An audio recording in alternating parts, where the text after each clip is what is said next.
Action.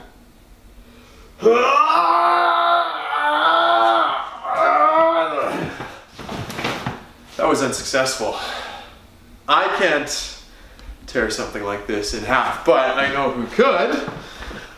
Oh, well, apparently God did something like that on the day that Jesus was crucified. We talked about this at the Bridge Church last Sunday. We talked about these last moments before Jesus dies and then when he dies and what happens. And we talked about 4 verbs. We talked about how Jesus was forsaken, how he took our place in bearing the judgment of God on sin. He was alienated from the Father in our place. We talked about the word torn, how the curtain in the temple, which was way thicker and bigger than this, was torn in half from top to bottom.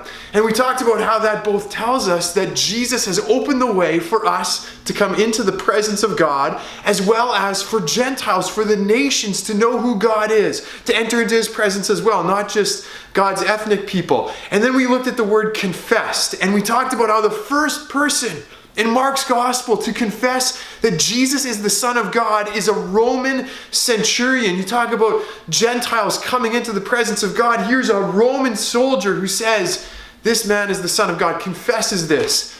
And then we talked about at the end and the way that Joseph of Arimathea is waiting for the kingdom of God, how the women are watching, they're following Jesus, all of this preparation for the resurrection. And I kind of linked that to the question of how we are prepared for the glory of Christ, how we can be prepared for his unveiling, and how those very things that we looked at, trusting in Jesus as the one who takes the judgment upon himself, entering into God's presence through Jesus, confessing him as Son of God, are the kinds of things we do to be prepared for the unveiling of Christ, even if we don't know exactly what's to come, like the woman, like Joseph, didn't really know what was to come. So my one big question for you this week is simply, what can you do to be prepared for the unveiling of the glory of Christ?